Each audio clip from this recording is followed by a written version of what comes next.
Hello, everyone. Welcome to our seminar at Liverpool Hope University.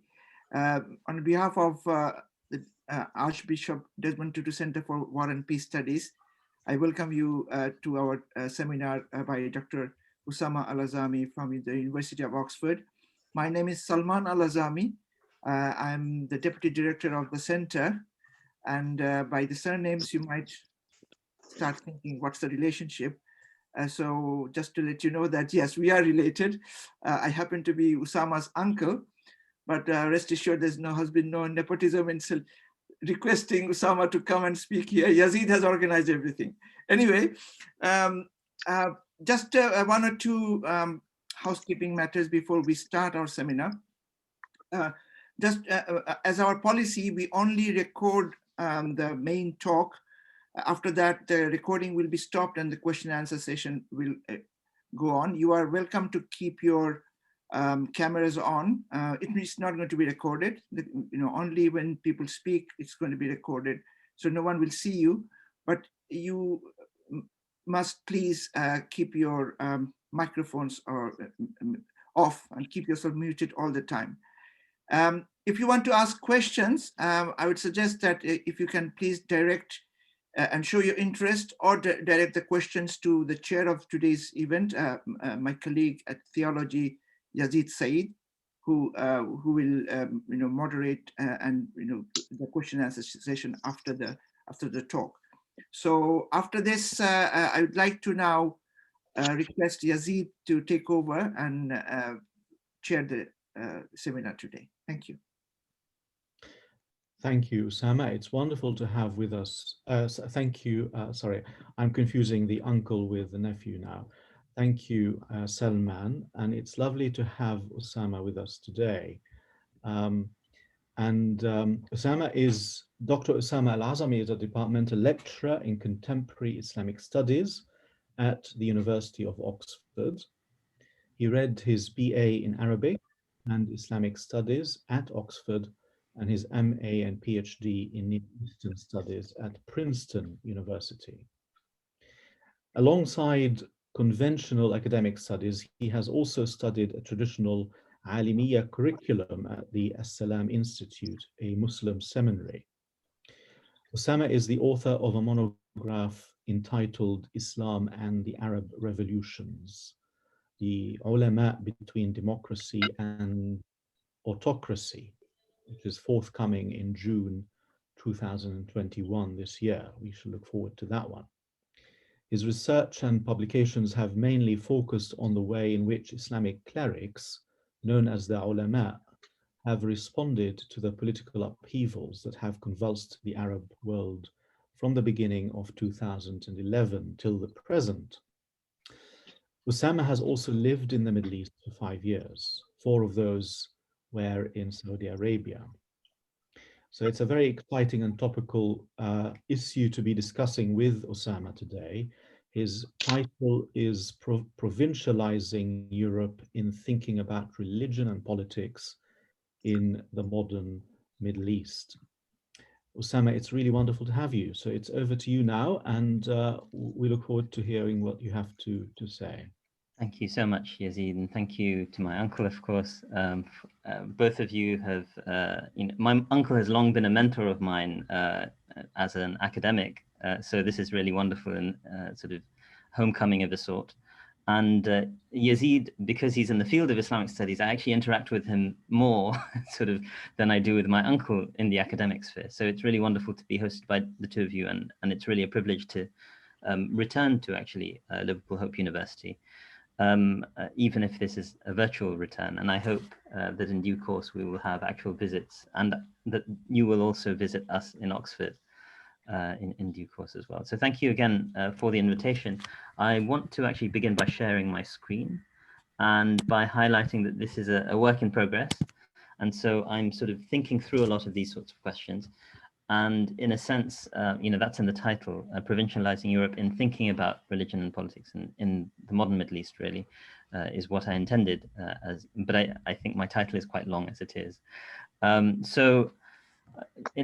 I've started off by having a a picture on the right, just to give us a sense. And this is the old world.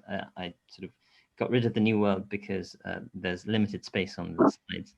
But even just looking at the old world, we notice how small Europe is, in the geographic landmass sense.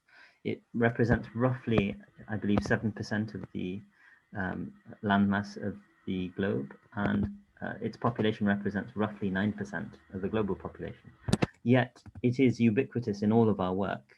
We cannot escape thinking very often through a European lens, thinking through the great thinkers of the European tradition, engaging the scholars of Europe, whether we're sitting in sort of Western capitals and Western institutions, or we're sitting in Aligarh, where my uncle actually pursued his PhD, or in the Middle East, if we're working in departments of Islamic studies as well.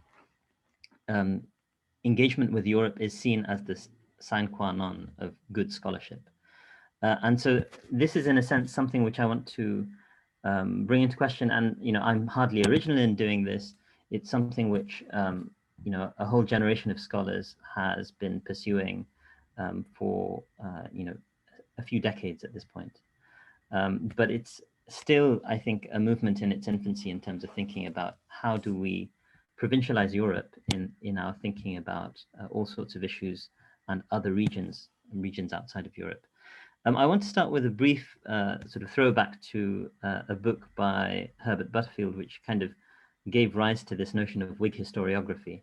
Herbert Butterfield, a noted scholar of history at Cambridge University, published in 1931, The Whig Interpretation of History, in which he, the work has been criticized by a lot of scholars as not, the most careful scholarship, but the idea that he put forward, in a sense, a polemic against the way in which history was written, was very much incorporated into history as a discipline.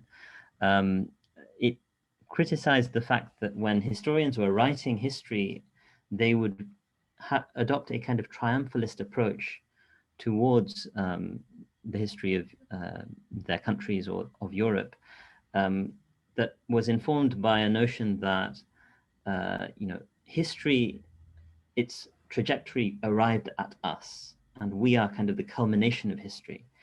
And therefore, any society, and this kind of bleeds into all sorts of other disciplines, and to a certain extent, I would say that it still is found outside of professional history, because professional history has been very conscious of Whig historiography since that time. But the notion that ultimately progress, one of these key ideas that comes out of the Enlightenment, progress towards liberty, towards enlightenment, towards rationality, and also towards modern forms of liberal democracy and constitutionalism are inevitable. And history shows that, demonstrates that. And in a sense, this then informs our understanding of histories of other peoples, and also informs our understanding of how the world should be. It becomes a kind of normative project. As I say, professional historians don't like these attitudes anymore. They're far more critical about these sorts of perspectives. But outside of professional history, you can, and sometimes within it, you come across more ideological writings, such as those of someone like Francis Fukuyama, The End of History, he wrote in the 90s, which really, carry this ideological perspective forward.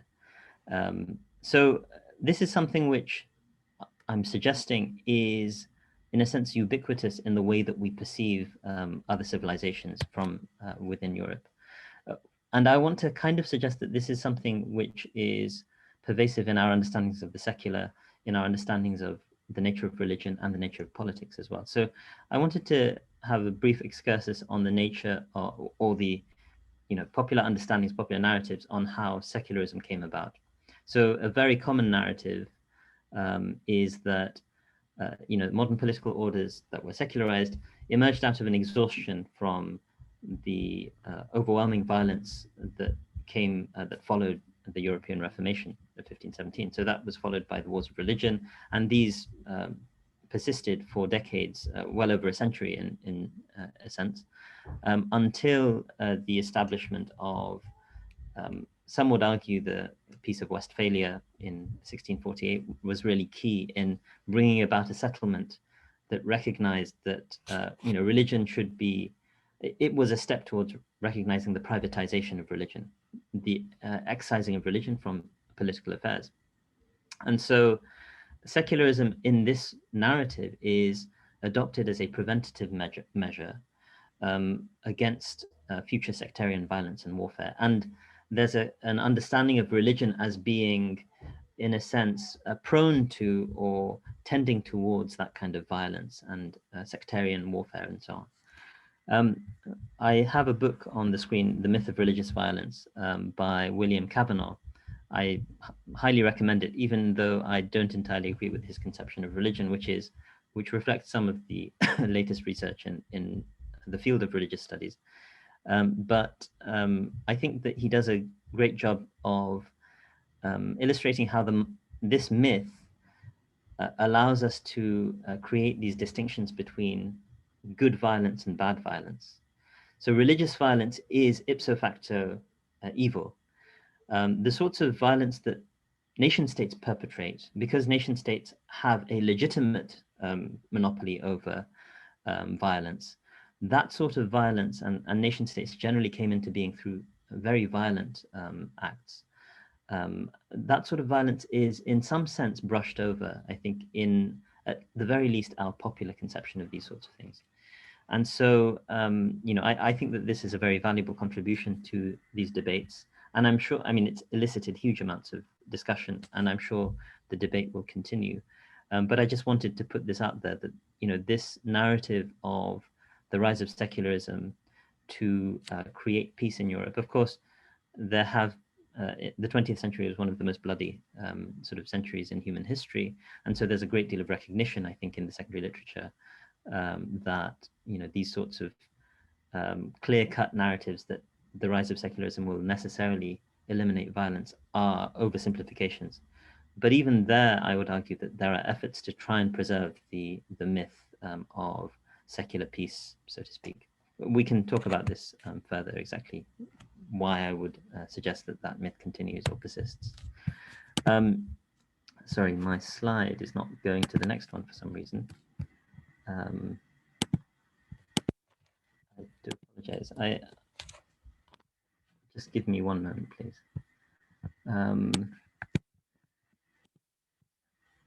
Okay, so technology has its inevitable challenges. If you just give me a moment, it's saying that I might need to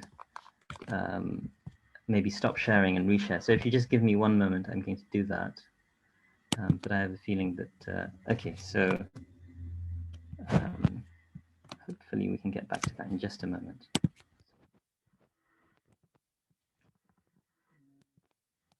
Okay, so I hope that this now will work. Oh, and we're having the same sorts of problems, it seems.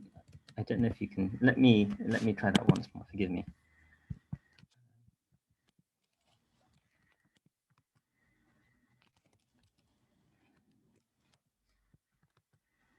They say to err is human, but to have major cock-ups, you need technology. So just give me one moment. Hopefully this will work this time. Okay, it's just loading. So I'm going to maybe leave that sort of in non-presenter mode for a moment as it loads. So I actually need my slides to be able to recall what comes next in the sequence. So if you just bear with me for a moment, I apologize.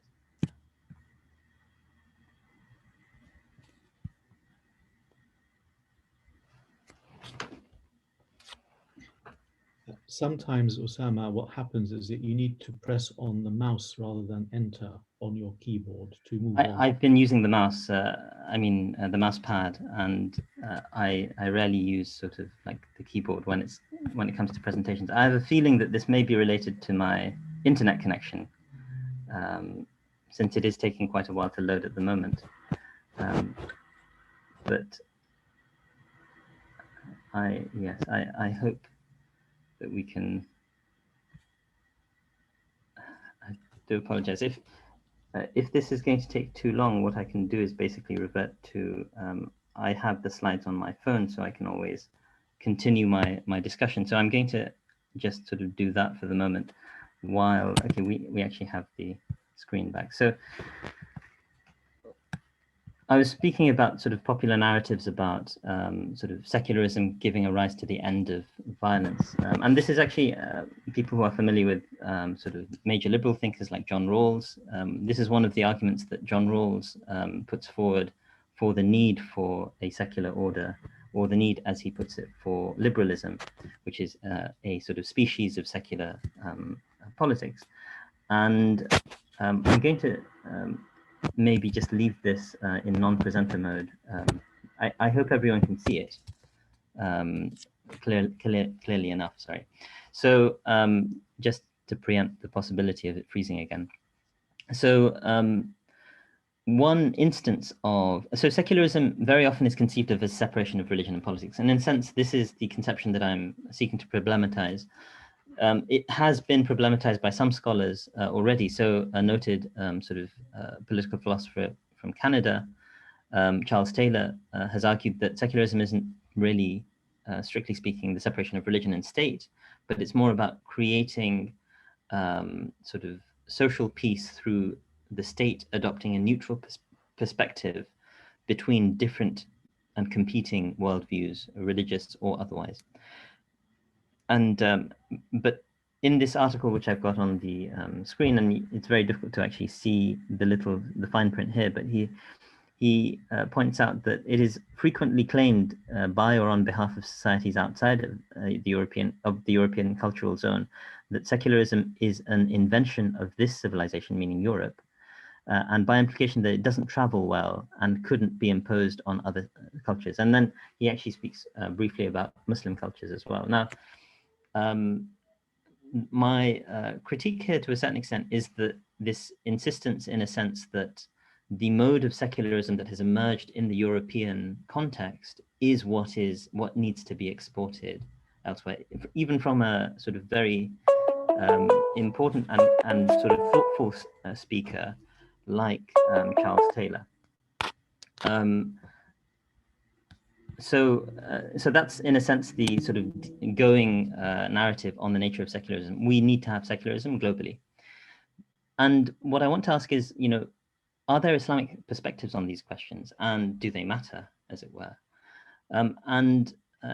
In a sense, there are a number of modern scholars, mostly in Islamic studies, so in the field that I work in, but these fields very often do not have as much influence in adjacent fields. It will take a while for adjacent fields to get to the literature that is relevant in this on this issue. Is that a number of scholars have basically argued that Islamic perspectives, both pre-modern and modern, tend to buck this trend of a Western conception of secularization. So the forms of secularity or secularism that are being advocated by a lot of Western scholars, Muslims do not, or Islamic scholars call into question their sort of legitimacy or their applicability in Muslim contexts. And very often they will argue, for example, that they have their own ways of mediating these questions with respect to neutrality, for example. So I've got two books on the screen, one from a colleague at the University of Toledo, another from Michael Cook, an eminent historian who I had the good fortune of studying with. And both of these books, write from slightly different perspectives that the integration of religion and politics within the Islamic tradition is early. And it's not just early, but it's actually to be found in the scriptures themselves. It's the configuration that we have developed of a distinction between religion and politics does not, in the modern secular sort of West, is not something that finds a natural home, shall we say, within early Islamic conceptions of these issues, which is not to say automatically, as may occur to a lot of listeners, that this means Islam is inherently intolerant of others, etc., but rather that their ways of dealing with these issues are very different to how the West has dealt with these issues. And we can have perhaps a conversation about that in the Q&A period. I wanted to briefly actually come out and explore the question of what is a religion? Like when we speak about secularism as the separation of religion and state, what are we taking religion to be in that sort of context? And I wanted to start with sort of like somewhat pedestrian move, which is to go to the Oxford Dictionary of English, which is not the Oxford English Dictionary, not the 20 or however many volume encyclopedia, but a dictionary of current usage.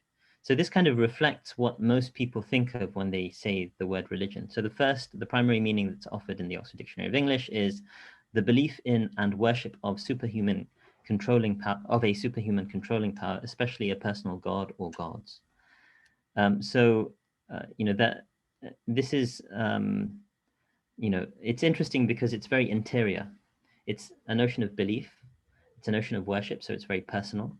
And it's also, you know, basically says that there has to be a superhuman component to this, god or gods, so to speak, which, you know, scholars of religion very often point out, you know, such a definition would exclude Buddhism, for example, which I think represents something like 15% of the global population of adherents to quote unquote religion. And so it seems that we need to do a bit more work in order to really get a proper definition. The definition question is really one of the preoccupations, I think, of a lot of contemporary study of religion. And I want to next go to a sort of definition that's been proposed by Brent Nombrey in an important book that's in the next slide. I'll show you a photo of the book. But here I'm just giving you the first part of the definition. It's a bit sort of on the nose, you could say. Religion is anything that sufficiently represents Protestant Christianity, modern Protestant Christianity. So he actually defines religion in that way. And let me give you rather than thinking that he's sort of extremely Eurocentric, let me give the full sort of explanation that he provides afterwards. So he's defining religion on page 18 of his book. He says, religion is anything that sufficiently resembles modern Protestant Christianity. Such a definition might seem as crass, simplistic, ethnocentric, Christianocentric, and even a bit flippant. It is all of these things, but it is also highly accurate in reflecting the uses of the term in modern languages. Now, he adopts a kind of Wittgensteinian approach to the question of language. So Wittgenstein talks about sort of everyday usage as a guide to what language means, rather than taking, and this is quite a common approach now, rather than thinking, okay, we have these definitions and we have to adhere to the definitions. As my uncle, who's a linguist, would know very, very well, you know, this is sort of, that sort of purism is not terribly popular anymore. And so in a sense, what he's saying is not that this is how it should be. He's just saying in practice, when people use the term religion, they do think of this kind of modern Protestant conception of Christianity, which is a privatized religion that is supposed to stay out of politics, that is supposed to be about, you know, your own beliefs and your own practices in your own sort of space in a way that doesn't interfere with other people's beliefs, etc.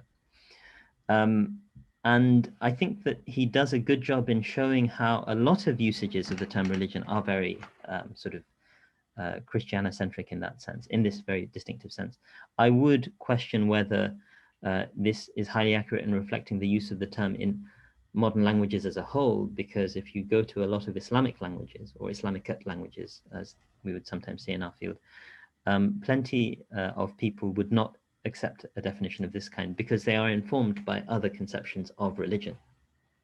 Nombrey also makes a controversial claim, in my view, but one which is quite common in religious studies, which I can come back to, which says that the category of religion is actually a modern invention. And I think that that's problematic, and I'll come back to it towards the end, but we can discuss that if that's of interest. Okay, so that's the sort of, in a sense, the ethnocentric view that Nombrey himself identifies as ethnocentric.